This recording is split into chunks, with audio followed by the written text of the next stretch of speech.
Hi, I'm Neil Druckmann, creative director. And I'm Troy Baker, I played Joel. And I'm Ashley Johnson, and I play Ellie. So first cinematic here, you'll see as we get to the end, I mean, this opening image, we wanted to match what we did at the end with image of Ellie. Tommy, listen to me. He is the contract. I think it's such an interesting thing to start off with, not only in the past, but also to start off basically. Yeah, that's one of the things we were discussing as we're iterating on this opening sequence, because it used to be, it was all seen through Joel's eyes. But then it became a lot more interesting to think of it as you're seeing it through Sarah's eyes, because Sarah is really kind of, the whole game is about this relationship between Joel and Ellie, but here Sarah is kind of embodies what the relationship is going to eventually become. And that was probably one of the hardest roles to cast too, with Sarah. Yeah. There were a lot of people that came in, and I love that this scene was, you know, that was one of the audition scenes.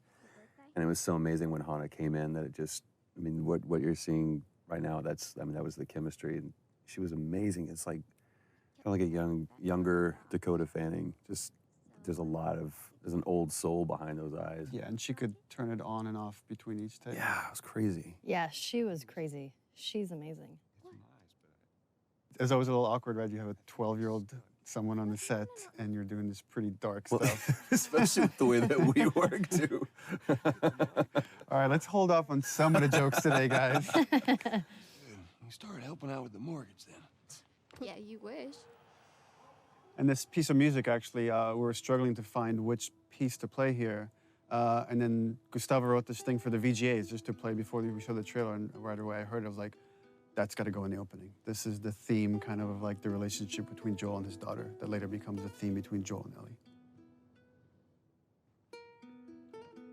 Pelican Drops, Pelican Drops. the name of the band on her T-shirt. And where did you get that?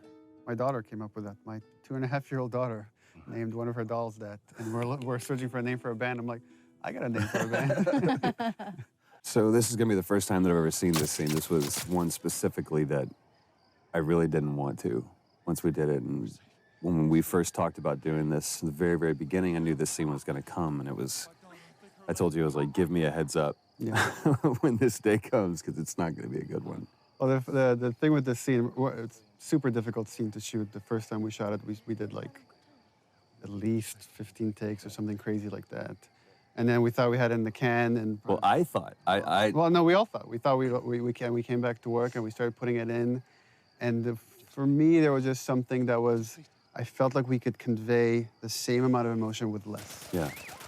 And it was a hard thing to tell Troy because everybody put so much into it, and it's like, we got to do it again. Well, I remember that We got to day come back to this. when you came back and you told me that we have to do this again. Obviously, you know, you'll see why what we're talking about.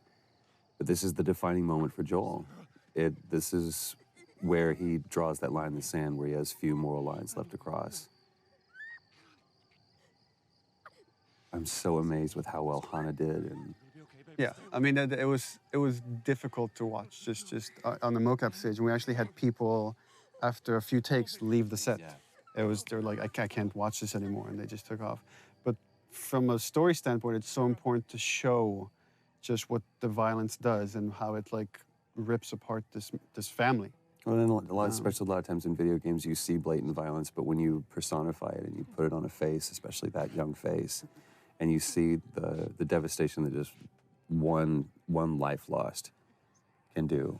And it's just, I mean, this was such a hard day. Such a hard day for both of us. I mean, it was exhausting for her. It was exhausting for me.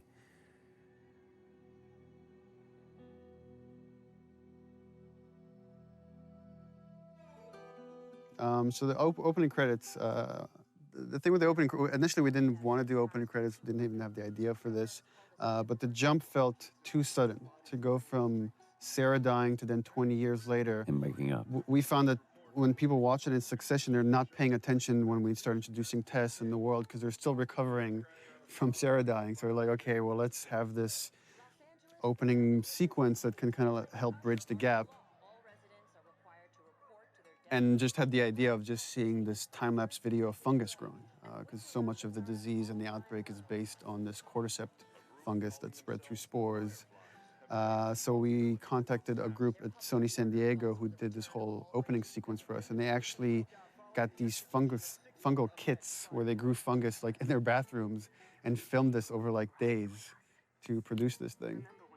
So everything you're seeing is actually it's real. It's not CG. It's not. It's all, organic. except for the spores at the end, which are CG. Everything is real. This whole journey is like a dreamlike state, and you constantly see people waking up. And you see this multiple time with Joel, and it's as if he's like remembering the past. He's always having these bad dreams throughout the game. That was always something that we had to keep in mind when we did this scene, because we shot this before we shot Sarah dying scene. So it's kind of like we knew that those were going to be in one way or another kind of butted up against each other. But this is such a great thing. Again, this was in the audition thing that we did when we were trying to find Tess. And when Annie walked in, it was just like, she walked in as Tess. We saw a lot of different people for that. And this was just such a great, because the relationship you see from going from Sarah and Joel to now Joel and Tess, it's just, I don't know, you see everything, like the house that he was in before was nicer. He looked nicer, and it's not just the years have passed, but those years that have passed haven't This been also kind. gets into something interesting for me as a writer, which is you have a certain notion of characters or how you want the structure to be, and then once it's interpreted through actors like Troy, it changes. Like I've always imagined as Joel doesn't really care for Tess. He's completely shut down, and Troy treated it differently, which is I think he really cares for Tess, and even though he might not show it, and we just kind of embrace that. And you kind of see that later when Tess gets infected. That wasn't how the scene was originally envisioned, that Joel has such a reaction, but it became a lot more interesting to own that. Well, and also how much this relationship changed over, I mean, time and different writing iterations and just conversations that we had about this. Even, within just in the last month or so, we've had conversations about this. It's like, what is their relationship? Because we never define it. I think anybody else would have put it on the nose, they're lovers or whatever. There was one note that you gave, it's like, for one specific take, and it said, let's just assume that there was a fight last night over what, we don't know. This is that moment afterwards. So it was like this awkward tension between the two of us.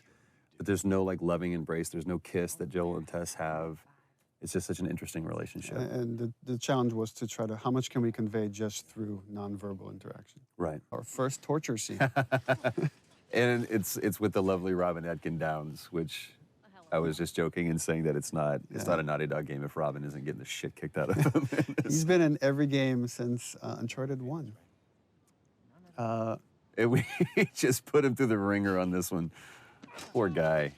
It was important to show just how far Joel has come, from the father you see in the opening sequence to here is a man that is willing to torture someone to just get what is essentially interesting. money in this world. Right, but it's interesting because he's like that brutal enforcer. It's kind of like that scene in LA Confidential where he's Russell Crowe. She's running the show. She's the dominating one, and I'm just brought in to be the muscle. She's the brains of the operation. Yeah, clearly. Stop! Quit your squirming. That's all Robin's expressions too. It's so great. They did such a great job with the facial. Yeah, it's important to note also all the facial is hand animated. We don't use any facial mocap. We find that we get better results with our animators. And it almost becomes one-to-one. Yeah. It's just genius. Here it is. Wait for it. Give me a week. You know, I might have done that if you hadn't tried to fucking kill me. Vote of hesitation. It's gonna cost you. I can't. We re-edited that. We used to show the break, and actually it was less brutal than when we didn't show it. When you didn't show it? Yeah, when it's left to your imagination, it's a lot worse. Yeah, but just you can see the way that his arm's positioned. But yeah, you're right. This is so revealing, not only about the relationship, but about, again, who Joel has become.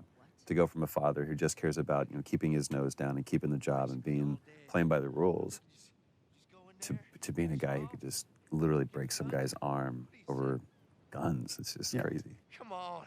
Yeah, fuck those fireflies. Just go get them. She loved doing that scene too. And he loved that. She tried not to smile every time. And I love it's just business as usual. It's back to it. It's like, all right, so now what? And we're about to meet the very talented Merle Dandridge. Ah, Merle. Now, here's something interesting about this. Again, going back to the audition, that process. We saw a bunch of different girls, even girls that we had originally seen for Tess, we brought back to see. And they're all really Marlene. good. They're fantastic. And then Merle came in and just, And there was no question. And I wasn't there for that. And Ashley can chime in on Or this. no. Ashley was part of the audition for Merle. When she came in, it was hands down. Yeah. It's like, that's Marlene, come on. It's funny that all three of us knew like right away that Yeah, she needs to play Marlene. But you said we ended up setting up a special thing just for her. Yeah. Because you're like, you've got to see her. I want you to Yeah, see her. we had callbacks, and she was busy. She couldn't make it. And we had a special day of callbacks just to bring her in because we felt really confident that she could do it.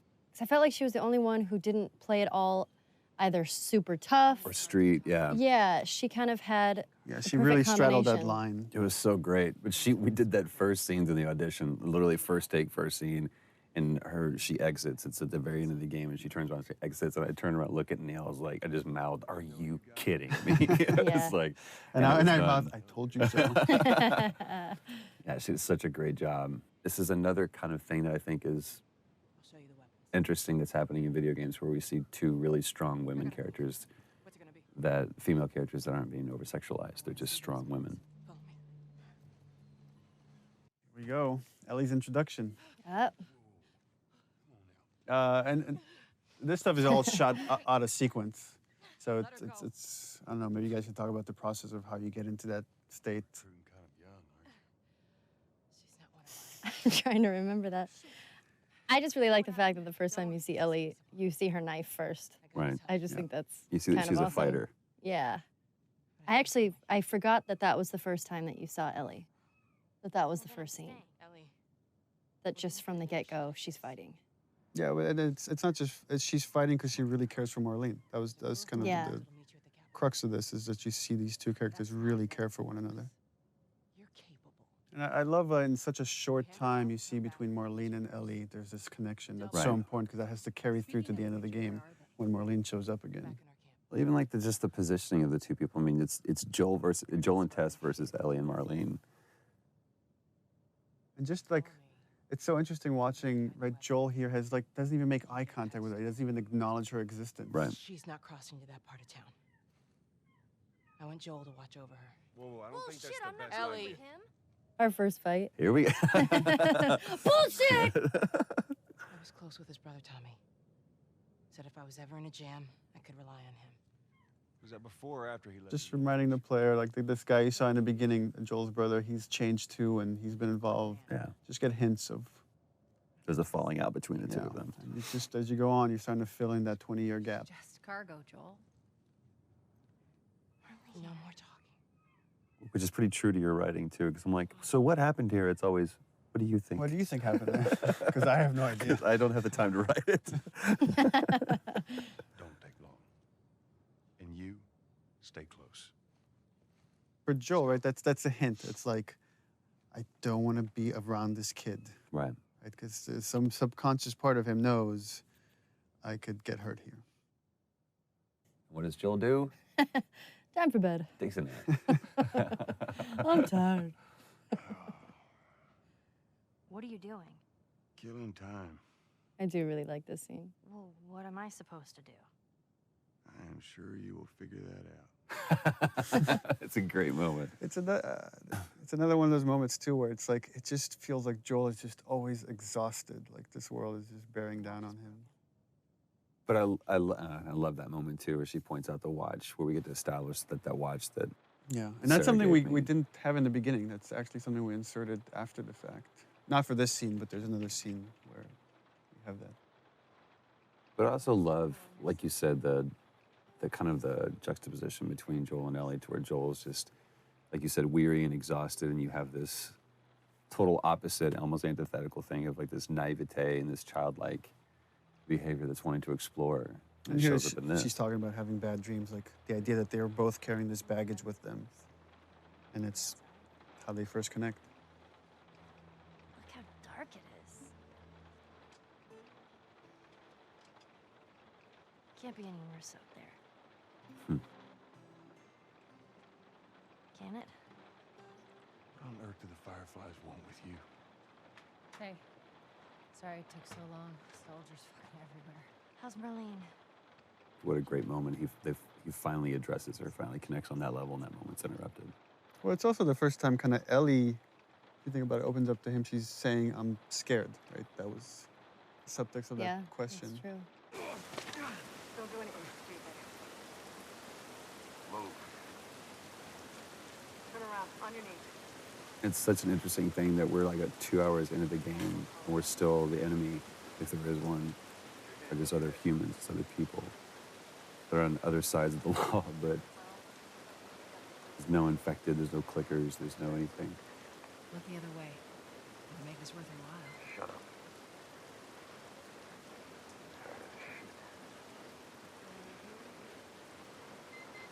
What's ETA? Couple minutes.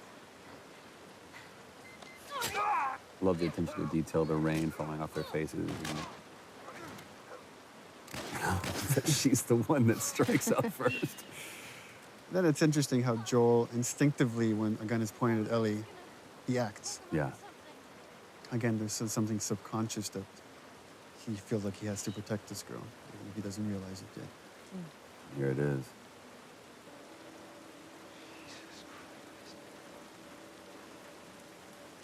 Marlene set us up. So this is starting to build up that conflict between Joel and Tess. Yeah.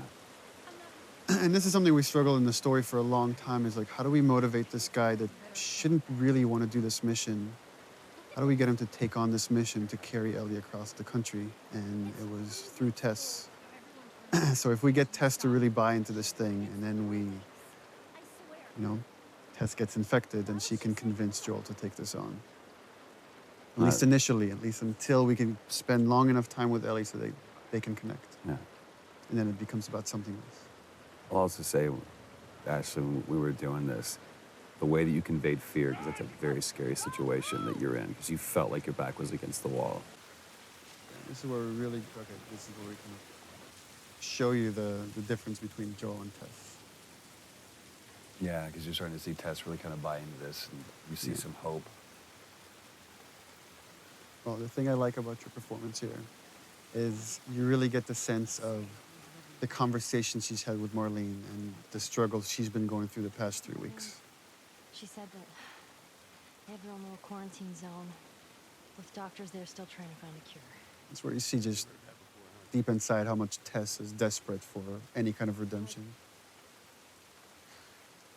Whatever happened to me is that Remember, Ashley, we were talking about the scene and the idea that Ellie's not sure she believes in this thing. She feels this whole thing is insane and ridiculous. I remember that. I believe the direction I gave you was like, imagine you're giving yourself a compliment. Yeah. If you as a person in real life found out you were the cure for mankind. I'm kind of awesome. Yeah, you apparently, wouldn't. so And I am the especially Messiah. in that 3 weeks, you wouldn't, it'd be hard to own that. All right. Now watch your step as you're going out, because it's going to be a little... Little brat. I love the dynamics of this scene where it's like Tess has this secret, right? She's bitten. She's not telling Joel or anybody yet. Joel here for the first, again, he's connected. He can't help it. Was that everything you hoped? It's the first time he's like saying something semi-nice to Ellie. But there's still this layer of cynicism behind it. can't deny that view. Come on, this way. He gets taken away by that childlike wonder. And this is something we added after the fact, the watch. The watch wasn't, we didn't have the watch at the time. Yeah. And Joel was just crossing his arms, and I asked the animators to like, oh, could you just flip his wrist and have him look at the watch? Yeah. This moment is reminding him of Sarah. Yes, ma'am. I love that. It's almost a warning from Tess to Joel, like kind of like last words. It's like this determination, and you're not sure why. What's Yeah. different now, Ted? No. No, no, no. Tess's desperation. What happens now? I love and it totally comes across without many words or anything, just through the expressions on Joel's face, which is, I've put up with this long enough. Right. This is over. I've indulged you enough, Where's Tess. this lab of theirs? Oh, she never said. She only mentioned that it was someplace out west. What are we doing here? This is Yeah. not... That calm, pacifying, trying to talk some sense into you. I know that you are smarter than this. Really? Right. Guess what? We're shitty people, Joel. It's been that way for a long I time. love the fact that her character, It is over, Tess. she knows she's gonna die any minute, but she's still holding on to so much hope Go Yeah. home. I'm not that, well, she's different. going anywhere. Right. Look at her bite. The world could still change. And it's kind of this theme that, like, this idea of, I've done all this crappy things, but it's all okay if I could do this one thing right. Right. And then that kind of moves over to Ellie. And we see that theme later when Ellie like talks about it can't be for nothing. I gotta point this out. Everybody else, because this was a part of the audition scene too, everyone else did that "don't touch me." They screamed it out, and I love the way she did that, where it was like that first "don't touch me." And it's just that realization. And I love the fact that Ellie's the one that figures it out, not Joel. Oh, Christ. And again, the back and forth Annie's doing between this freaking badass to such vulnerability and constantly jumping back and forth, and she brought that every take. We're all like, because every take she's like full on crying by the end of it. She's incredible. You're right. She's such a badass, but she was so vulnerable at the same time. It's just such a Shows hard two thing to sides of the play. same strength too. God, I'm such an Annie fan. You have to feel some sort of obligation to me, so you get her to Tommy's. I remember you coming out of a take, and Troy's like, look at me, he's like, you don't understand. You're not right there staring into her eyes. Yeah. I can buy you some time, but you have to run. You want us to just leave you here? Yes. There's no way that... This moment where like Joel's like in denial, is like, there's something I could do. Not even understanding, like, she's gone. She's already gone. There's nothing he could do right now. And also, she is just laser-eyed on Joel doing that, even though she's talking to Ellie. No, just go. Tess has to snap him out of it. It's like, you know that you have to do it. Ellie. And I believe this is the first time Joel refers to Ellie by her name. I don't think anywhere else in the game he does that.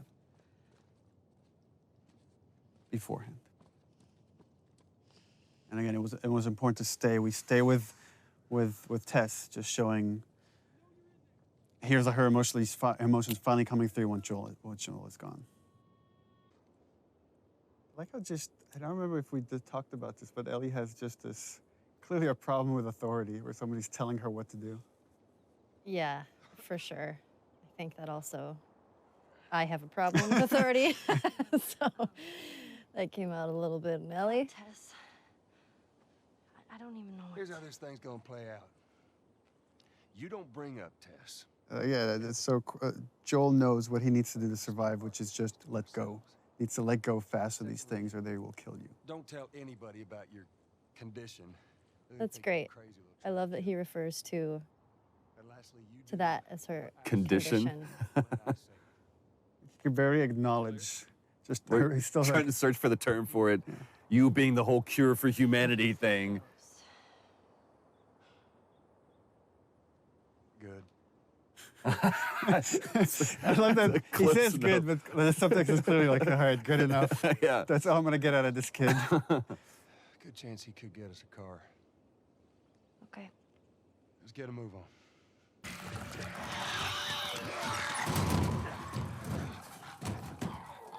Hey, it's Bill. Lovely Earl Brown. whoop whoop. I remember you were kind of geeking out when you auditioned with him. I was. We saw like a lot of people for Bill, and there was a lot of like stars that came in. I was really surprised. Like, but then when he walked in, I was like, holy crap, it's Dan Dougherty from Deadwood. He's amazing to work with. I've worked with him before a while ago, and I just love working with him. You actually hit him in this scene in the face. That's right. I did. Right there, and we kept it. And he kept going, what a trooper. That's one of my favorite things, is when he goes, am I Yeah. dead? He was sick that day. Yeah. He was like getting over a cold. I did hit him, and I felt so bad because it was a complete accident. I think I didn't realize my swing was going a That lot was faster the than I thought first it was. of many people that you hit during the shoot of this project. Yeah. Getting It into happens. character. Well, I also love this business that he's doing here too. That was something that he completely made up. He's like, working on the sword and I love this. I need you to shut up. Again, I love this moment, this paternal thing. Like, just shut up, kid. I need to handle this. He's always a dad. Actually, Bill, they are. Well, it don't matter because I don't have a car that works. But there is one in this town. Parts. There are parts in this town. Meaning that you could fix one up.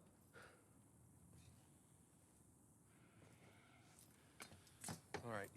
it gives in. And I love just taking that time, take that pause, It's on the other side of town. Now you help me go gather it, and maybe I can put something together that runs. But after this, I owe you nothing. That's fine. A couple days from now, we'll probably be dead anyway. And it's like opening handcuffs, but again, I see it as this almost tender moment between Joel and Ellie. Stay right on my ass. Can't miss it. Another great Ellie line. Smart. Remember the rehearsal for all these scenes? So we would shoot these things in chunks. So we'd bring like Earl in and Ashley and Troy and just shoot we're gonna shoot the whole Bill sequence. And talking to Bill, and he's about to talk about a partner that he's had. We've talked, there was a question I brought up, is like, what kind of partner is this? And Earl asked, is Bill gay? And I said, well, he could be. I mean, it's really up to you. Well, no, you gave the standard response of, What do you think? Because I really want him to own it. I thought he was when I wrote the part, but I really wanted the actor to own it, and he did. I mean, he made that decision to make him a gay character. And again, it's not something we ever explicitly say, except for the magazine that Ellie steals. Right. But again, instead of making that a point and something, it's just a cute little piece of exposition. Let me tell you a story. Well, and from a narrative structural standpoint, what Bill is there to show is, here's what happens when you survive on your own in this world. It's like you're alone and miserable and a little bit crazy, and it's what could happen to Joel if he keeps going down this path of just doing whatever he takes to survive. So you know what I did? Wisen the fuck up. And also, Bill is there to kind of give Joel the warning, is like, you go down this world, you care for people, you will get hurt. Hey! What'd I say to you when we walked down the steps? And that's where Ellie has stolen a bunch of Bill's stuff. I love that flips him off. God damn it. You keep babysitting long enough and eventually... I love that line of fixing the stupid pile. Because I feel like that's something a kid would say when you're trying to cover, when you're it's Right. nothing specific. I was just stealing all your stuff. Fix the pencils over here. This is the one where we abused Troy. And I was like, you have to fly face first into the ground. And he's like, but I should roll. No, fly face first into the ground. It was like, well, if I roll this way, then actually, they're like, it looks too ninja when you can't do it. So I literally just had to eat shit time after time again. It's like seeing stars. It was great. Please tell me you're done! Yeah, you guys are acting against nothing. There's nothing there. And something we always had to remember was bring the tension back.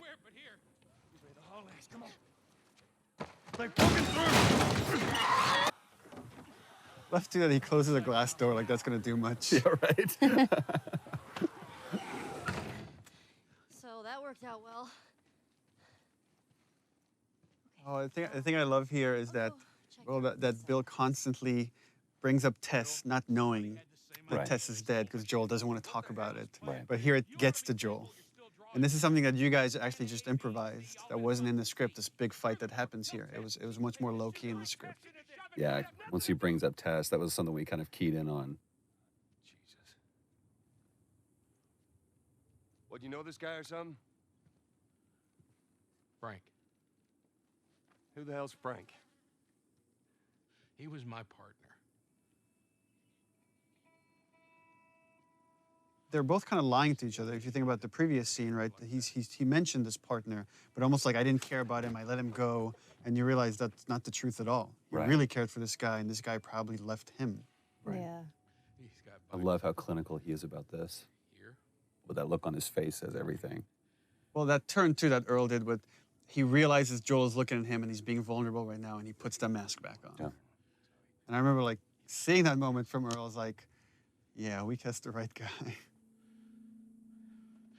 Well, fuck him. And then that turn right there. Which again is kind of why Bill, what purpose Bill serves in the story, is to show that having those moments of emotion, there's nothing he feels, there's nothing but weakness. Get out. Get out.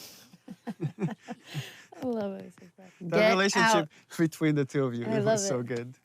That's Yeah. what was great about the cast is constantly having to switch from these really serious, dramatic vulnerabilities to playing tough, right? Because that's what you kind of have to do in this world is let your humanity come out, but then learn when to shut that off to survive.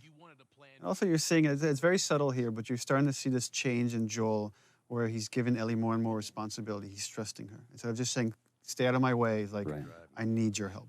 Point that, you know, in case people weren't aware of the process, I mean, everyone at this stage, we had such great sets, even though it's kind of rudimentary, but they actually built a truck for us, and we used that truck so many times. But I think this was the last scene that we shot with Earl.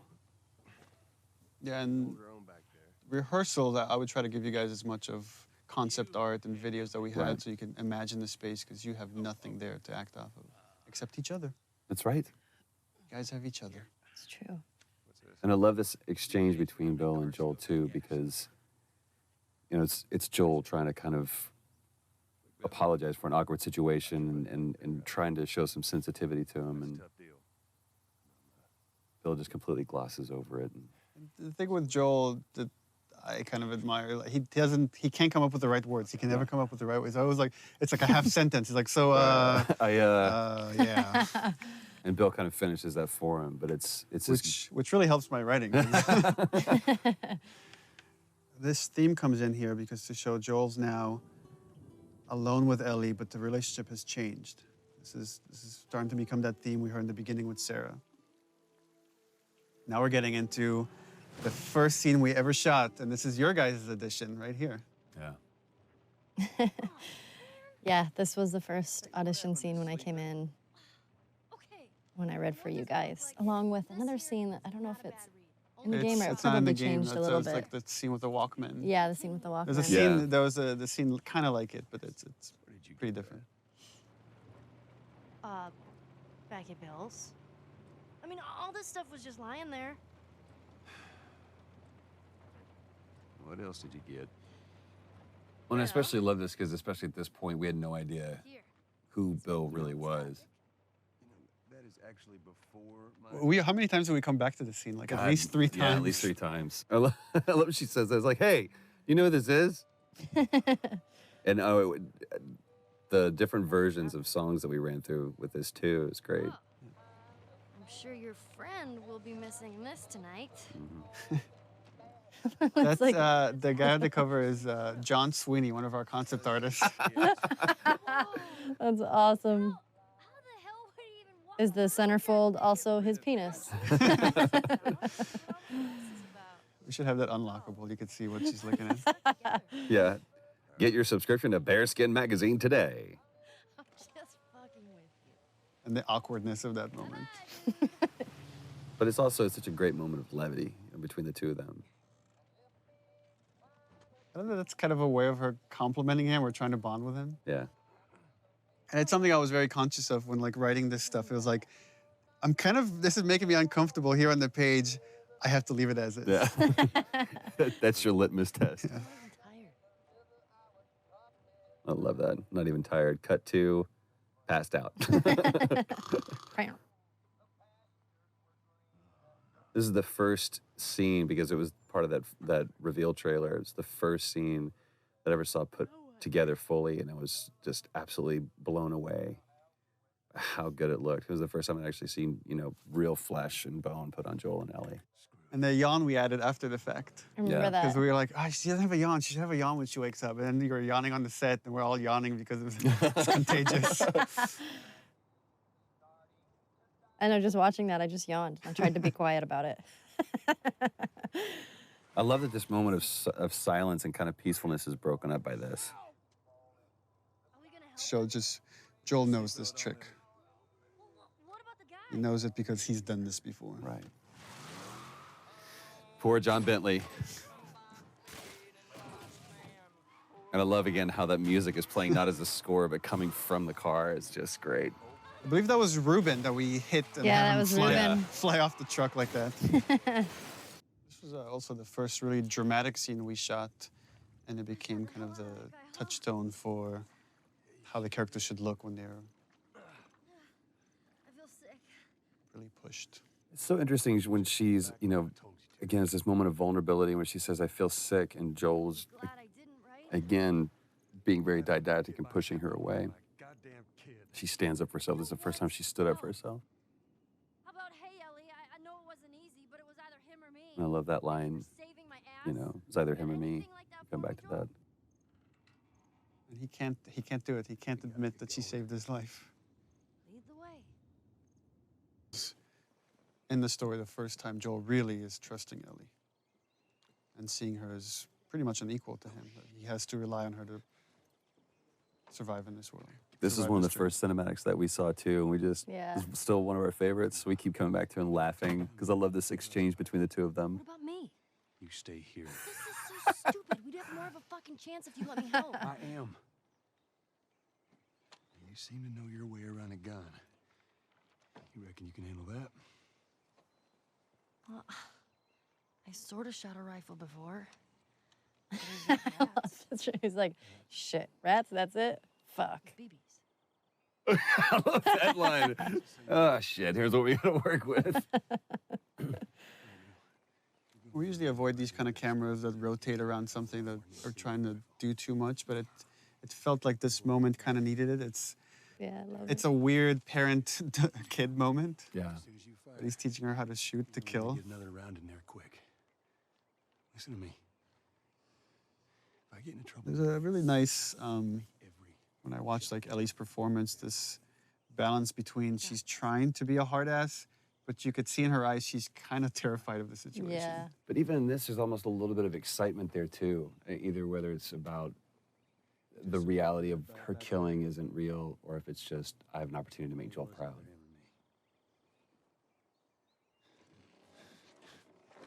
Opening up, opening up. You're welcome.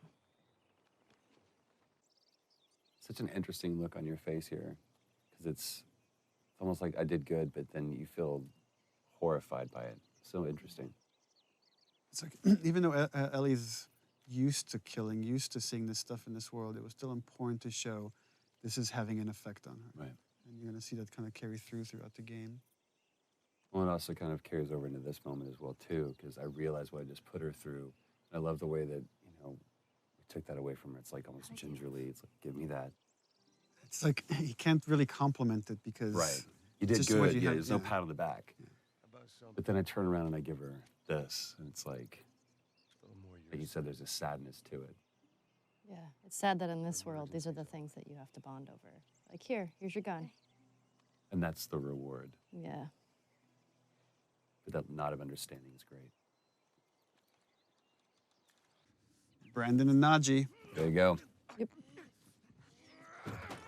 Brandon, I think, had the hardest audition of anyone. Yeah, no kidding. Because I literally almost took off his head.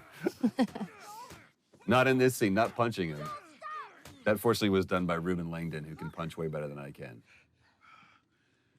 Leave him alone.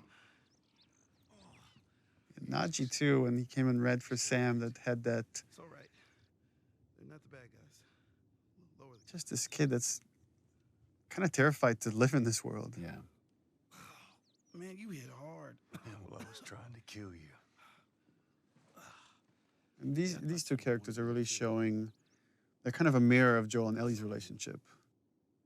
If you haven't noticed, they don't keep kids. And it's another warning for Joel, like this whole arc for Henry and Sam of what's going to happen if you stick with this girl. You're going to go through what these two characters are going to eventually end up.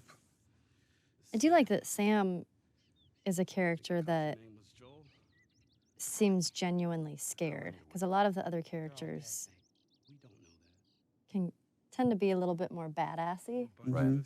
and he's just, he's young and he's scared. And I Yes. love that. To me, it also comes across very sullen. Like Yeah. there's like just a little glimmer of hope and joy, but it's almost like anytime there is a moment of that, then Henry kind of takes that away from It her. also gives Ellie an opportunity to play a mentor of sorts for him. Got a hideout not too far from Yeah. here. Be safer if we chat there. All right, take us there. To my office. One thing that I think made Brandon such a great choice for this, and the right choice for this, is this scene about how much he owned it and the pride that he had in showing off this wonderful camp that they had made for themselves. And of like trying to impress Joel, and Joel just very nonplussed about the whole thing. He's like, "Oh, good for you. Yeah, you've done this." And relax. We're safe. Well, the interesting thing, I mean, the way I read it is like Joel is impressed, but he's not. He's trying Not not to gonna show. show He's it. trying to still test this kid. But there's a lot of he sees himself in Henry. Yeah. Very, very much so. This is, I remember we going back and forth about this because Oh yeah, because layout changed. Because initially they were going to go through the camp Right. at night, and then we had to change the layout, so we had to go in and re-record these lines. well, and there's something on the reverse that it doesn't really matter, but when we shot this, the entire time that he was laying out this plan, I was just looking at him because I was like, I really care about your plan, kid. I care more about you. It's kind of like poker. You don't play the cards, you play the man. Again, one of those fleeting moments where kids can be kids. She doesn't seem bothered by all this. Such a powerful line. And Joel completely just dismisses it. You guys were actually doing that in the background while we were doing this scene. It was so great. It wasn't like shot separately. I know, we were just fooling around. You guys like, shut up. It just seems like there's a lot of people putting their stock on the Fireflies these days. Yeah, maybe there's a reason for that. So you don't know I love this standoff, even though it's a sit-off almost between the two of them, where Joel's just pushing him for information just to see where this kid's grounded. That nod. Yeah, the threat being so subtle, but it's there. Yeah. And that's the other thing, again, that Brandon did with this that everybody else didn't do. They kind of really got in Joel's face, and he didn't. He didn't posture himself that much. It was just like, I'll take care of mine, you take care of yours. And also that he doesn't correct him about your daughter. Mm-hmm. Joel doesn't correct him. He's not, she's not my daughter. You and your girl, you want to join us? It goes down tonight.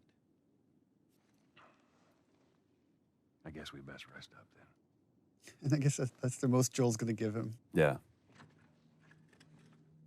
That's all Henry needs.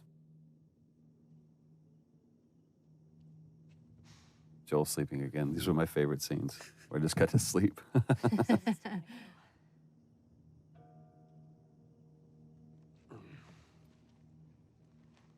No, we're gonna be moving fast, okay? And So no the matter idea what of these you two do, pairs that like are glue, coming together. like glue. Got it, good. And they're such great brothers. Y'all ready?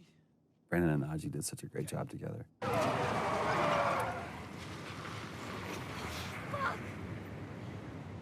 How many bullets do you have left? I just remember it was funny because jumping off of this bridge, there's just A rope. a line of tape, and then you have to like jump off of it. Because That we were was both funny. stepping over it at first. They're like, no, this is like 50 feet down. I was like, oh, so we got to do a whole thing. It looks ridiculous what we're doing. It's like, with our arms above our I head. know. And this part we're in the water, we had you on a cart. That's right. And we just pushed you across Yeah. mocap stage. It was actually pretty violent being on that. It was. It's pretty scary.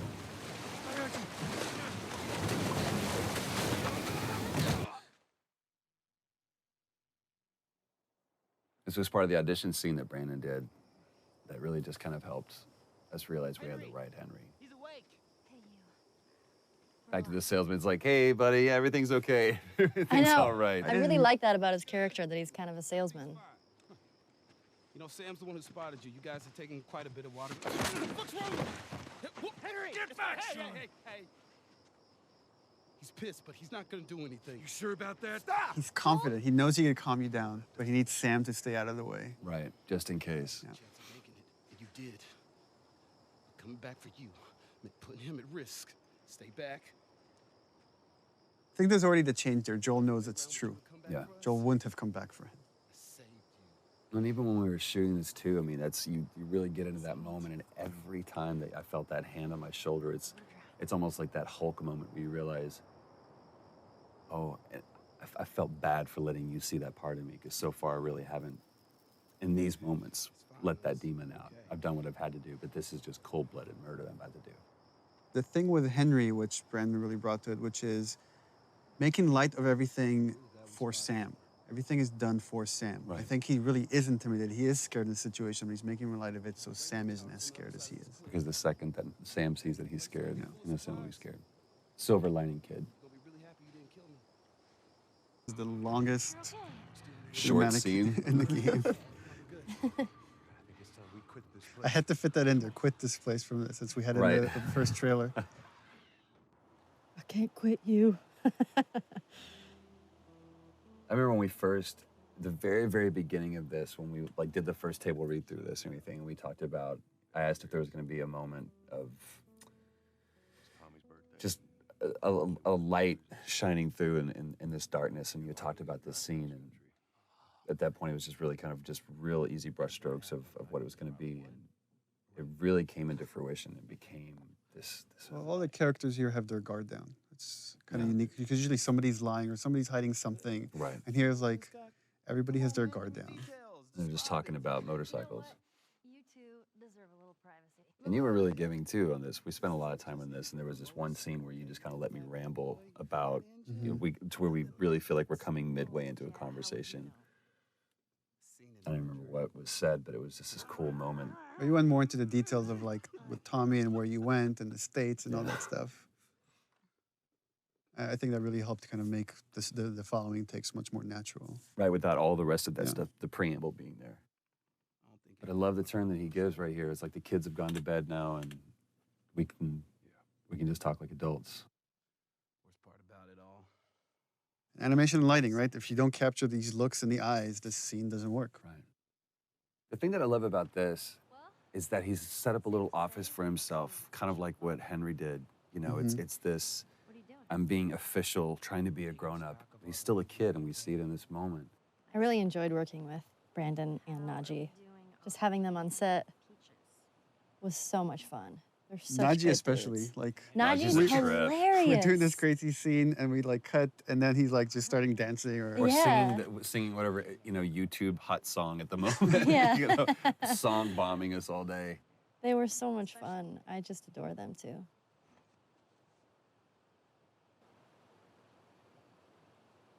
Is everything all right?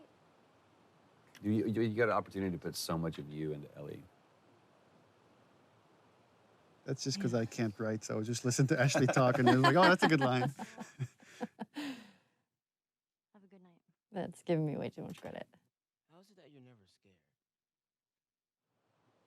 It's like Who says that I'm not? putting up the defense, making joke of it as Ellie does. Yeah. And then seeing when she needs to, because that's the only way she's going to cheer him up. She's going to open up to him. And also, she kind of throws out that bone, like, you know, scorpions are pretty creepy. That's not what I want to talk about. Being by myself. Which again, all this stuff she's saying here plays into what happens later when she finds out Joel's trying to give her up. He's giving her away to Tommy. Yeah. Those things out there.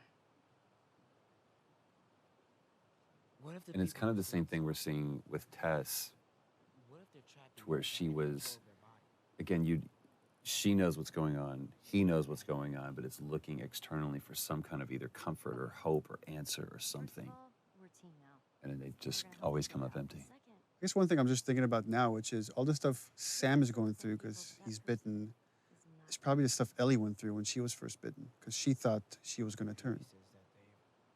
And it just happens that she was immune. But so that's what she kind of, Do you think that's true? all these realizations she's had. I go back and forth.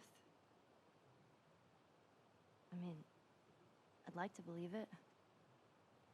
That's a powerful thing for essentially.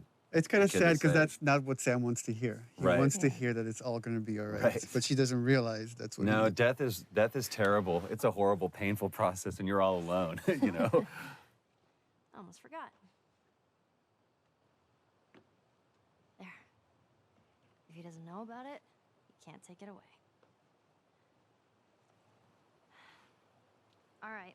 This did make me sad because, I'll see you tomorrow. you know, he spent that whole night alone. Mm-hmm. Like, Oh You know. yeah. Henry didn't go back in there. I let him sleep in, just like. Yeah, let Oh. him sleep in. Oh. And that was the last conversation he had. And that always made me so sad after I read that, because I was like, oh. Yeah, I didn't even think about that. And what would have happened if Henry had gone in there? I mean, the fact that Smells good. that Henry wasn't there. I mean, plays into the culmination of this scene where he's just racked with guilt. I mean, one thing we're very conscious of when putting the story together is we would have these really kind of dramatic moments that change the characters significantly, and then we would cut to some more time in the future. Yeah. And so you don't get to see right afterwards what happened to it, and then you get hints of how this affected the relationship, which is what you get into the next gameplay sequence. And this whole thing is, it's a huge change in Joel here, because now he sees, this is what's going to happen to me. The same thing that's happening to Henry right now is what would happen to me if I'm going to keep going and let Ellie get hurt. Yeah. And it's like, he's going to, after this moment, he makes the choice, like, I need to give her to Tommy. Oh my god. I have no idea what that would do to a person to actually see that, to have to do that.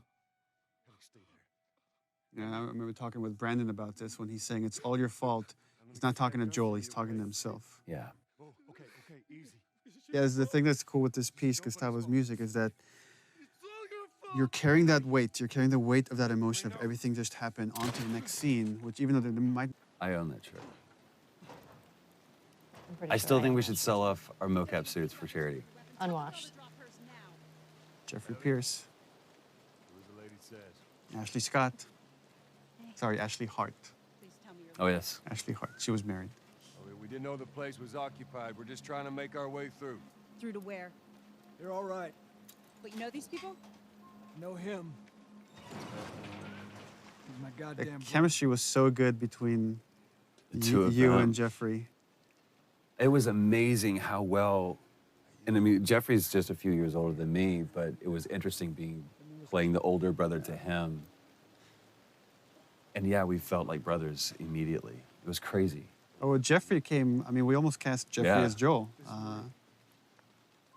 And then once, like, months later, we needed to cast Tommy. I was like, oh, Well. what's Jeffrey Pierce doing? That's for him. Thanks for not blowing my head off. Would have been embarrassing, considering you're my brother-in-law. And Ashley Scott, she came really close to being cast as Tess. And Yeah. when we needed Maria, I was like, oh, We Ashley got a Scott. perfect person. There were no additions for these roles. I love this awkward setup of this is how he meets his sister-in-law. How he meets Yeah. Jeffrey's, or Tommy's wife. Story. Why don't we bring him inside? And you just get to see here now how Ellie's starting to become more secretive. Well, also, it's and like guarded. the way they're standing and everything. It's like Ellie's kind of alone now. Like now it's like Joel is with Tommy and There's no one familiar with Ellie. It's quite the crew you got here. Yeah, they're good men. This place gives them a second the chance. theme of redemption. Gives us all a second chance. So why'd you leave Boston? We went through this so many times, I've been on quite the adventure. and each one of them I thought was great in its own little version. It was just kind of like trying to pick the right one. But this is where you get to see. Well, Joel's putting up a front here. I mean, he's trying to. He's pitching his little yeah. brother. And it's so interesting to see them slip how they're two different men, but they instantly go back into those roles that they were before. And just by the behavior here, you get hints of what happened in those 20 years. Right. How dark things went. Why bring her here? Supposed to deliver to the fire. Like they're playing nice. Right, they were happy to see each other, but now it's like, It's oh, right right, underneath the you surface. haven't changed. You know where they are. Now, I'm not asking for And that's so true to life. Like, especially with brothers, you go back to that. I push these buttons and you do this. This isn't for me, Tommy. This is for your damn cause. My cause is my family. And I loved, what Jeffrey was doing posture-wise, Jesus, boy. putting Joel on the offensive. And now he's just like insulting everybody here and insulting his wife. Tommy, I need this. Again, just Joel just expects. I tell my little brother to do something, he needs to do it. Right. But I ain't taking that Which girl is on. totally based on my brother. This is how you gonna repay me, huh? Repay you. For all those goddamn years I took care of us. Took care. That's what you call it? I got nothing but nightmares from those years. You survived because of me. It wasn't worth it. Tommy here, Tommy and Maria shows that even in this world is horrible, you could find peace in it. Right. You could build a community. You don't have to resort to these things that Joel has. That line was a great thing that that Jeffrey improv on. Put your hands on me again. It's a good Southern phrase. You okay? Yeah, I'm fine. Joel! Oh man, they were coming in from every direction. Then Maria was like, "We gotta run." That's where you see Tommy realizes for the first time that Joel really cares for this girl. This isn't just a job. And that's where he has that change, and he's like, oh, crap. I need to talk to you. This is why he's asking me to do this. Absolutely not. You tell him to go find somebody else. And again, it's just such a real moment between a married couple. It's like What's that all about? honor and you know, doing something for selfishness and everything else that doesn't play in this world anymore. Those are archaic ideals. Tell you where the lab is? I don't want you to go out there because you're going to get killed, and we don't owe him anything. Because I'm sure all she knows is the 20-year-old Joel, 20-year-old version of Joel. Why would you risk your life for that guy? You hate him, essentially. One fuck up and then I turn into one of those widows, okay? And for Ellie, it was important to show that she could just read Joel. She has this bullshit detector that, just by the way he's answering her questions, she understands exactly what he asked Tommy to do. Maria. Here we go. Love this moment. Here we go. If anything at all happens to him, it's on you. The posture and everything. He knows he's in the wrong. He knows he can't ask Tommy to do this. Yeah. She's thankful, you know. Yeah, I know. I'll take that girl of yours to the Fireflies. You don't have to worry about it. He really cares for you. There's so much more behind it, though, than that, than just care. It's Tommy showing that he's the bigger man, that he's the better man. He's allowing his brother to be shallow and Well, selfish. he's I mean, I think he knows what his brother's been through. And he knows why he can't go through that again. Which way? This is probably my favorite scene. What a long day this was. Boys, movies, deciding which. I honestly think this is one of the best scenes that you wrote, Neil. It's bizarre. Get up. Because it says so much about this world, and especially Ellie, where she's at, and realizing how different and how much of a chasm there is between this world and that. I agree. Goddamn stupid. Well, I guess we're both disappointed with each other then. What do you want? I think I really like about this scene is that Rid of me the whole time. they're both kind of, I guess, being selfish in a way. And yet it's coming from a place because they really care about each other. Like, they don't understand that they both have been through horrible things. And they each think what they've been through has been worse. But I'm gonna end up like Sam. I love that she calls him out on that. What are you so afraid of? How many close calls have we had? Well, we seem to be doing all right so far. And now you'll be doing even better with Tommy. Not her, you know. What? And it's like the stakes are high, and it's like, okay, well, then I'm gonna drop this bomb. Not her. Mighty thin ice here. It's like, how many years has it probably been for Joel since he even like Don't bring thought up about that it, name. mentioned it? You have no idea what loss is. I think Joel's thought of that name every day, but I don't think he's heard it said. Has either died or That shove that you gave that was nowhere in the script. fucking except for you. I think that came out of frustration, definitely, because when we had come back and we couldn't find it, and I wasn't necessarily frustrated with you, I was frustrated with us in the scene, and I was like, oh, fuck. It's so cold of Joel to do this, and I've had people on the team ask me to remove this part, that he's being too cold, and I'm like, no, it's like, because she's being so vulnerable and he's having these feelings, he's trying to shut it down. That's why he's being so cold. It was so important for me to keep that in there. When he says, "You're not my daughter," it's almost an insult. And it's kind of the opposite of what he's feeling.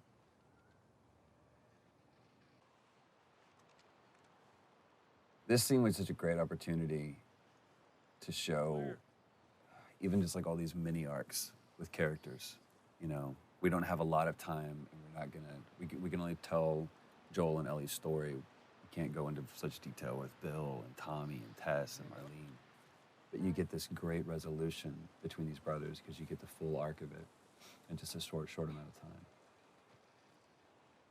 It's like the way I approached it is the seed has been planted. Like when she says, I'll just be more scared, that Joel just needs time.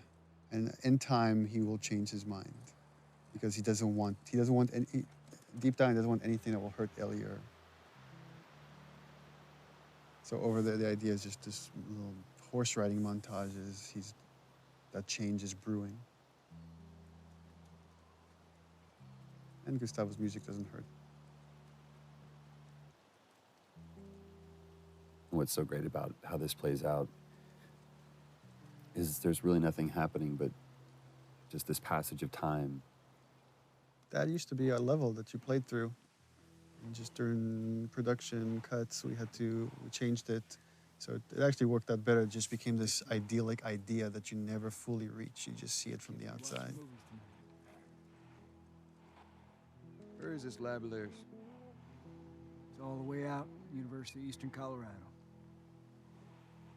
Pointing out this moment that there was probably a time when these two used to watch college football together, you know, and calling out, he's like, hey, go Bighorns, you know, for our college that we made up. I want one of their T-shirts so bad, University East Colorado, because Colorado is such a big state. I don't want her coming after me. Sorry for stealing your horse. Well, come back to town. Let's discuss it at least. You know me, my mind's all made up. University, Eastern Colorado. How do I find this lab? It's in the science building. Looks like a giant mirror. You can't miss it. And the idea of offering Joel a place of refuge, a place of redemption. Well, and originally we had some, I think there was a line that I threw in there, something that was like maybe someday or something. It was just too on the nose. We ended up saying we don't need that. Yeah. It just needs to be The look is enough. Well, and the offer to me is enough. Mm-hmm.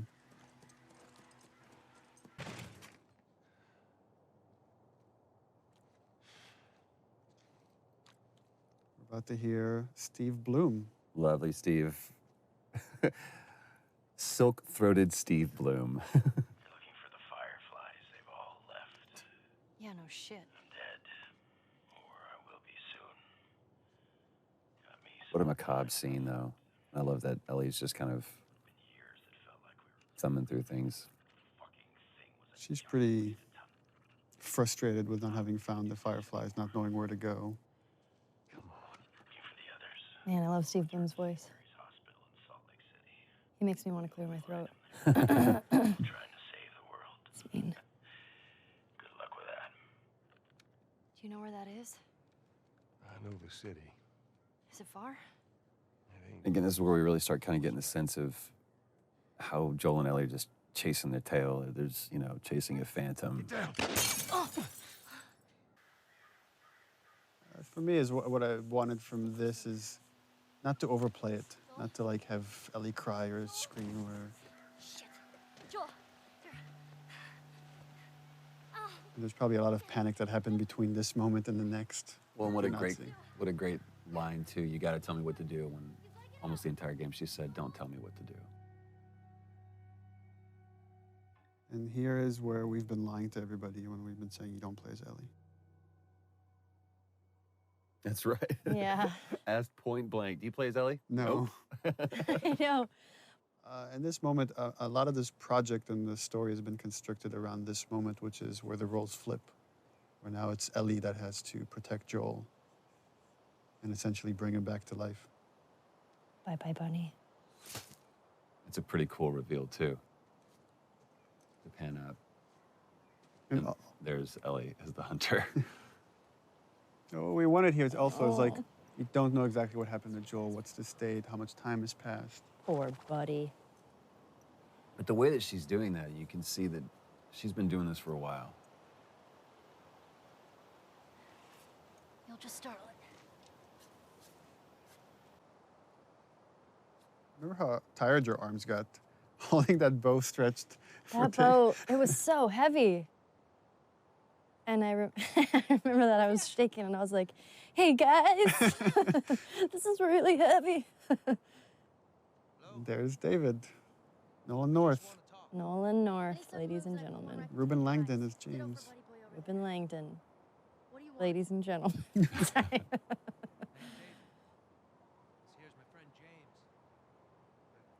Remember, I showed Nolan a part of the game early on, and he's like, "Oh, I want to." you got to get me a part somewhere in there. I'm like, okay, I got something for you. I got a role for you. But I will say this, because I mean, I was on set just for a brief part of this, but that's when I mean, I've always been a fan of Nolan's work, but that's when I was truly awed by him at how he crafted this character. He took what you had and just really brought it to life. I told him the most important part is don't play a bad guy. Yeah. This guy's charismatic. We have to believe that people will follow this guy. And that Ellie could trust him. Yeah. Buddy boy can go get it. He comes back with what I need. The deer is all yours. Anyone else shows up. You put one right between my eyes. That's right. It just shows what versatility Nolan really has. Yeah, that voice, I mean, It's so comforting. it is very comforting, but it's interesting now that I'm hearing it, knowing what we went through. I get, it's a little unsettling now, hearing it. 'Cause I'm like, ugh. Back up. It's a weird gameplay thing, but we went through a version where like, okay, she can only carry one long gun at a time, so we have to put the bow on the ground. They're like, no, it's going to be 2 guns. Okay, well, let's put the bow back on her backpack. No, it's she can carry. And we removed the scope. They used to have a scope on it. We're like, oh, we don't want Ellie to have the scope. Bring him with us. I remember being so relieved in this scene when we switched the gun out and I got to put the bow down. I was like, ah. I love how David complies too. How he just kind of like submits to a little girl. Well, the thing is like, he knows the stories. He knows what happened in the university, and he's trying to figure this kid out. This whole sequence, he's sizing her up. How early or how late on in the script did you write David? I mean, it was written not that long before we shot it. Because remember you It like started out mentioned, from like, a pretty cannibal small, king. yeah, it was referred as the cannibal king. We just knew that Ellie was going to run into the worst of mankind and she would persevere and come out on the other side. But then once like Nolan came in and started like putting David together, it was like it became a lot more interesting to make him this really charismatic guy that is just infatuated with Ellie.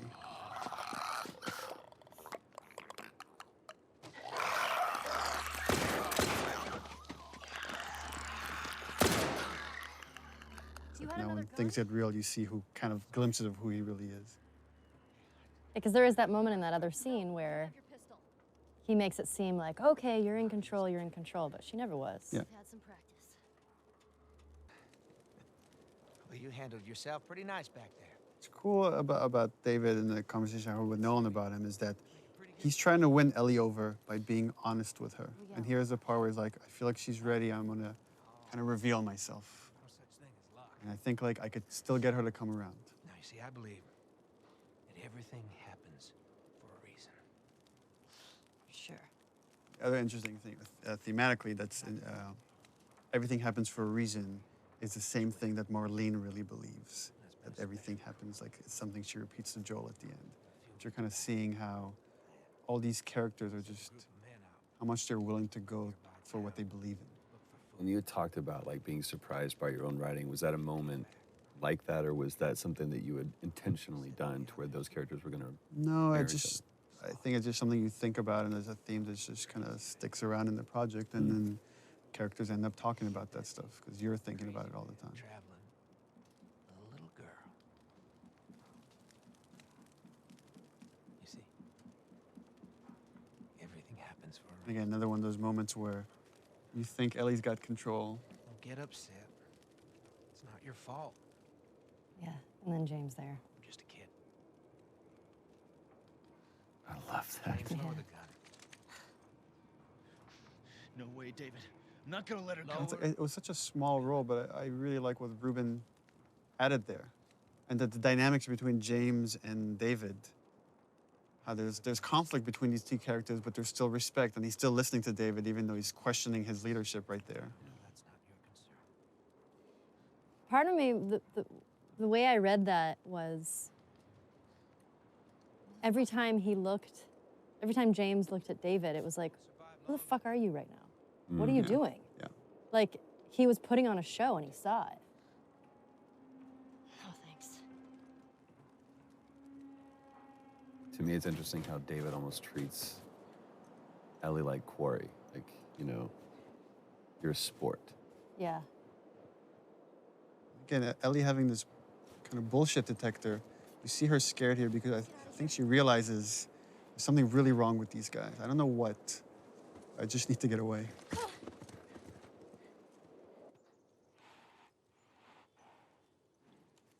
So interesting from watching this, though, I would completely believe David. I'd follow the guy. It's crazy. It's because you're a cannibal. This little moment, this breath before going to see what's downstairs. And again, for players, it would have been like a while now since they've seen Joel. Joel? Once again, Joel's asleep. I only managed to get a little bit of food. I love how these roles have switched, too. Where now it's, you know, the protected taking care of the protector. Move your arm. It used to be open, and then we're like, oh, we should probably stitch that It up. was also on the other side. We had to come back and reshoot it, too. Oh, continuity. Actually, this one, I remember we shot this one again because this is going Naughty Dog method. Everybody can, like, say the 2 cents. Amy Puckett, one of our coordinators, said, where's Ellie's backpack? And we shot it without thinking about Ellie's backpack. And it was like, oh, we should bring it back in and use it as a pillow. It's like such a cool little touch. You're gonna make it. Yeah, those shivering things was pretty cool. Yeah. It's a towel thing, right? Let's see, you did that. Well, yeah. I mean, but he it's still obviously he animated it, but a great moment of them falling asleep next to each other, too. Again, her watching over him.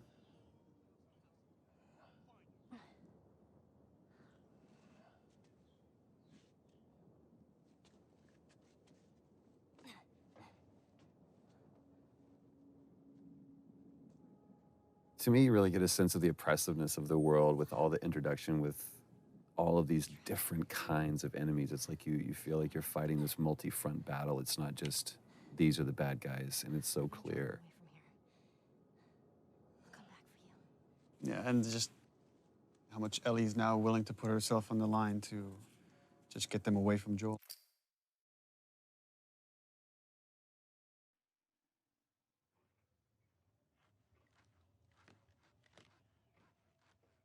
Wakey, wakey. It's interesting how much audio has made all of this way creepier. We were watching it without audio. It's like the Foley of what he's cutting up and back and stuff there. Ugh. Time to eat. And that's the first time you actually see what it is, that you've heard them refer to it. No, actually, this is the first time you just see it, and it's again, I really wanted to downplay the whole cannibalism thing. It's just something they have to do. Super. He comes to bring her a tray of food. This was so cool to watch when you guys were doing the scene. It's just like this battle of the wills where he's just trying to like get in her head, and she will not let him. She won't give in. Yeah, this was one of my favorite scenes to shoot because Some human helping on the side? there's just so much there. I mean, the cannibalism and then him being all like rapey and molesty. Like, I don't know. I'm a fan of the dark stuff, which you know. So when I read it, I was like, yes. Which makes me sound like an awful person, which I am. So I don't know what that says about me that I wrote this. I know. I remember that night that I went home, I was just in a funky mood. We have to take care of our own, by any means necessary. It was like it was a cooler thing to read about it than actually having to go in there. It was really hard to do. Yeah. You're gonna chop me up into tiny pieces. See, again, I see David being this very gracious person. There's I mean, everything he's saying is kind of true. It's like, you kill to survive, we kill to survive. It's just what you do in this world. But again, Ellie just is feeling there's something else here. I still don't look at David as a bad guy at this point. Oh, that's what too is like you were talking to me before we got this whole David thing, and it's like, you want to work with Noel North? I want to do a scene with Noel North. I want to do this. And I'm like, oh, we cast Noel North. Like, great. I'm like, but you don't act with him at all. Tease. Yeah, I feel super lucky I got to work with him because He's the king. he's so fun to work with. I mean, he really owned it. He threw himself into it, like Yeah. darkness and all. And again, talking to him about it, he's like, I don't see him as dark. This is just what he wants. That's it. I think David believes his own line of bullshit. Or whether it's bullshit or not, I think David believes that he actually is doing the right thing. I mean, that's the other thing we discussed with Nolan is like there's a religious part to David, even though I never wanted that to come out in the script. But he really kind of believes that he's been sent here and he has this destiny that nothing can really harm him. What am I supposed to tell the others now? And you really took that on the chin that day, too. Man, this whole sequence with David, I was so beat up and bruised. I say, I remember you came back the following day with bruises. I was like, guys, look at me. I had bruises We're like, everywhere. that looks bad, but we're making a gonna game do some more now. instead. Yeah. I love that you made it the little girl that broke your fucking finger. Yeah. That was a good call, Neil. Well, he calls her stupid little girl, so she throws it back in his face.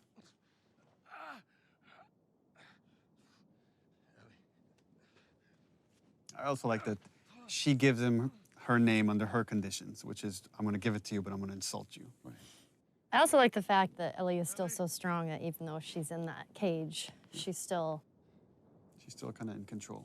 Yeah. But it's a much stronger, that's a different strength than you'd shown anywhere else in the game before. It's like that winter was a really... Well, and you're wrong. I did get to actually act with Nolan in this. Nolan was a trooper and let me torture him. Although we did record over his lines with Liam O'Brien. That's right, the lovely Lob. The lovely Liam O'Brien. This actually is my favorite scene in the game. Is it really? And it, after I saw you guys shoot it, and then when I saw the animation and everything, I was like, I just love this scene. What is it about it you love so much?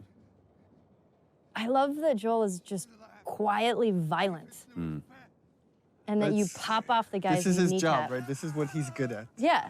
Well, and it's also for me, when we talked about this, it's like Joel going back to this, like, all right, you want this guy? I'll be this guy. We've spent almost the entire game for him to stay away from being that guy, but in this, and it's like, I still know it's like how we're to going fuck you back up. to the moment in the beginning we saw him with Robert and Tess. Yeah. This is what he does. This is what he's done in this world. Yeah, it's a no-brainer. He's good at it. Chokes him out and breaks his neck right there. All for the benefit of that guy. And it's like, if there's any like notion that someone has hurt Ellie, then I'm gonna make every single one of you guys pay. Yeah. That's all right. I believe him. No, wait! And actually, this is the scene where I think he got beat up the most. Yeah. Where you did? Yo, yeah. Yeah. I had bruises over my whole entire body. It was ridiculous. Yeah, this wasn't stunts, this was you. Yeah.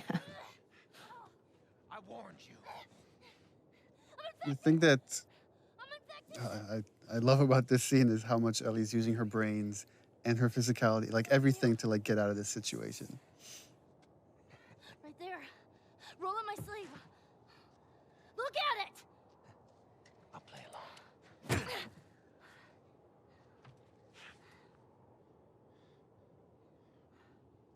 What'd you say? Ruben helped so much during this part because choreographing sort of all of the little movements were so particular. And I think everybody sort of knew at this point that I kept hurting people. So Ruben was like, you have to give her the foam knife because she will hit me.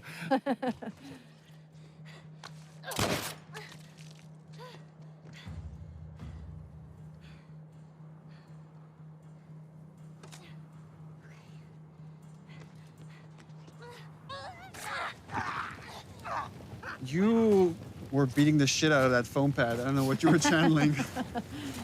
I have a lot of anger. Stop! Stop! Fucking touch me! It's me. We did very few takes of this. This was like maybe 3 takes. Yeah.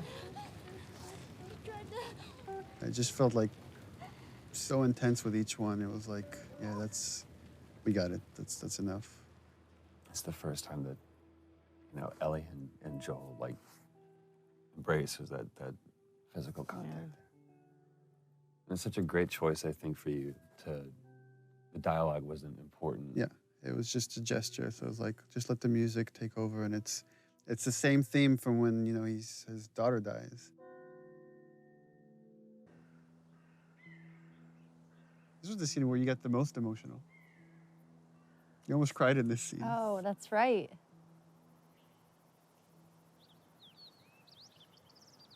We don't have to do this. You know that, right? First time Joel questions the whole idea of this mission. But in a different way, though. Before it was, why am I wasting my time doing this? And now I'm saying, maybe that's not what we need. Maybe that's not the answer. Maybe it's not worth it. Well, yeah, it's not worth it. But I love that this comes off of what you said was one of your favorite moments, which was the giraffe sequence. That fleeting moment where Ellie gets to be a kid one last time after the whole David sequence.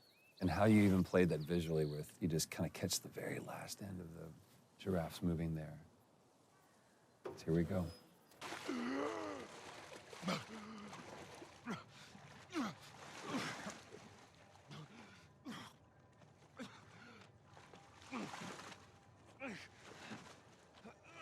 Oh, Ellie's dead. And I'm sure it was such an intentional thing to call back to the very beginning, to where Joel finds himself in this situation again. And after everything that we've been through, it's like, I won't go through this. And just again, that irrational, maddening, desperate calling for help. From this point forward, it's like the beginning backwards, where if this is the point Sarah dies, like now you're about to do the Carrie sequence. Yeah.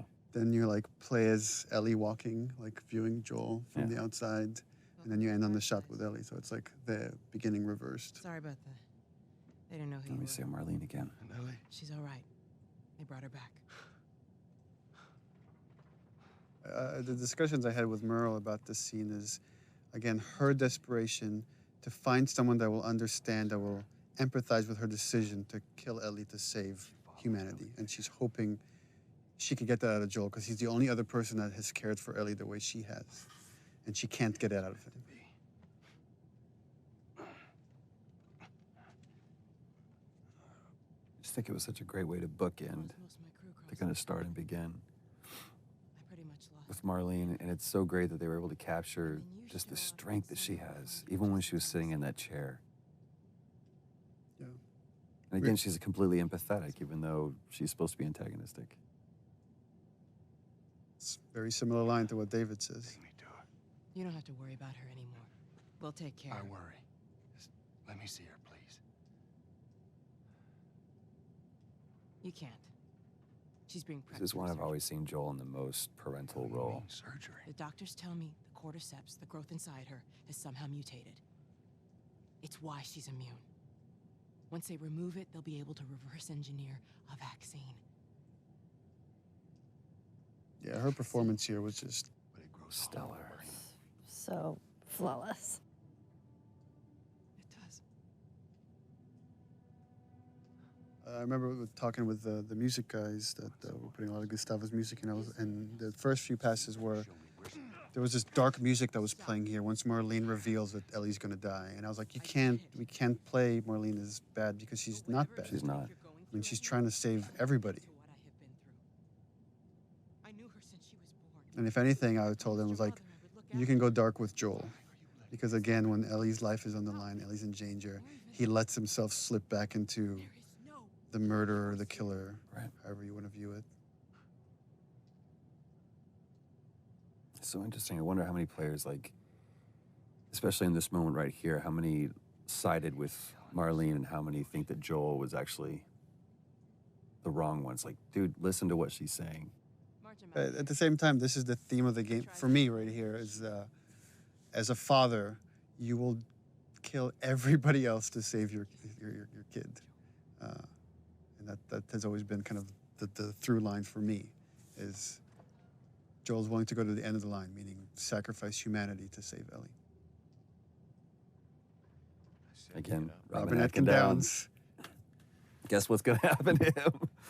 But this was so cool, too, because, I mean, we've seen all the way through both cinematic and gameplay, you know, Joel is able to take on everybody, but just this moment of resolve that I'm going to wait for my moment. And it almost looks like he's a beaten, defeated person. Give me an excuse. And that grimace right there, it's like, no, he's not. Which way? Yeah, again, the way you've interpreted Joel is like a man who lets his emotions get the better of him here has to keep them in check. You see how like he wants to destroy this man and everybody here for what they're doing to Ellie, but he has to wait. He has to catch the right moment. I said keep walking. Bam. Where's the operating room? And again, just such a brutal scene. There's no threat here. It's just time. Time is the threat.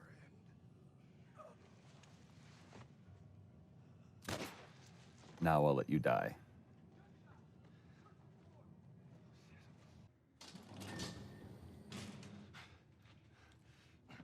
This scene used to originally be all in the operating room.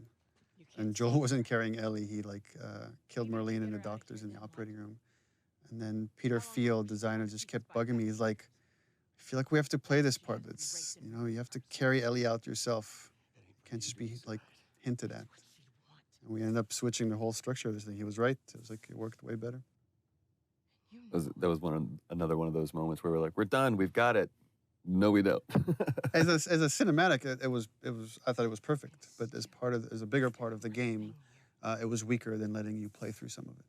She won't feel anything.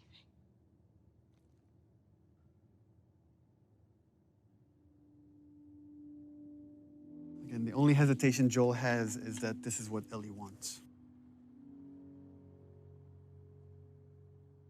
And it's such a great decision to show, just cut to this, give the audience, the player, just one last moment of, well, what did he choose?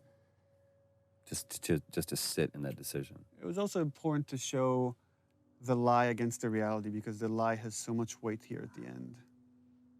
Throughout the game, Joel has never lied to Ellie. He might have disagreed or he might have dismissed her, but he's never outright lied to her. What happened? And for me, this was the moment I decided to lie. We found the fireflies.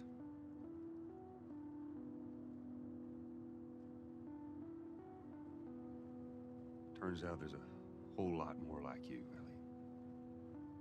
People that To me, it hurt to say these things.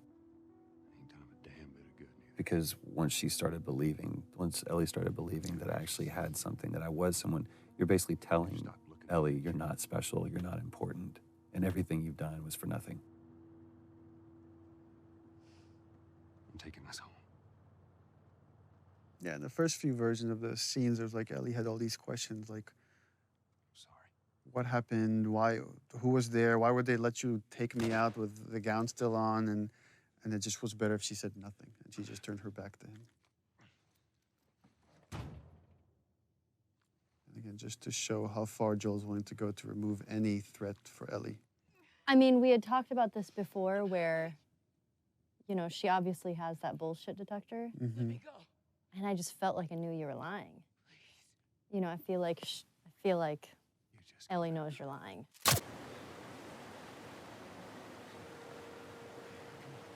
Go to the end. So, original ending for this, way back when we put the outline for the story together, is that Ellie believed the lie and they went off to Tommy's, and it was kind of like this wide tracking shot as you see them kind of getting smaller and smaller walking off to Tommy's. But as we went through the story and the characters got more and more developed, it's like it didn't feel honest. It didn't feel like Ellie would buy into all of it. And she got bit too. We didn't know what to do. I remember we went over and over and over this scene. Little things changed. But every time I sat and watched you tell this story, I was just raptured by it. It was so easy to listen to you tell this story. I'm still waiting for my turn. Ellie. Her name was Riley, and she was the first to die. And then it was Tess. And then Sam. None of that is on you. You don't understand. I struggled for a long time with surviving. And no matter what, you keep finding something to fight for. Now, I know that's not what you want to hear right now. Swear to me. Interesting hearing arguments around the office about how people interpret that last line, the last okay from Ellie. Whether it's, okay, I believe you, or okay, I could put this behind us, or okay, I don't trust you anymore and it's over.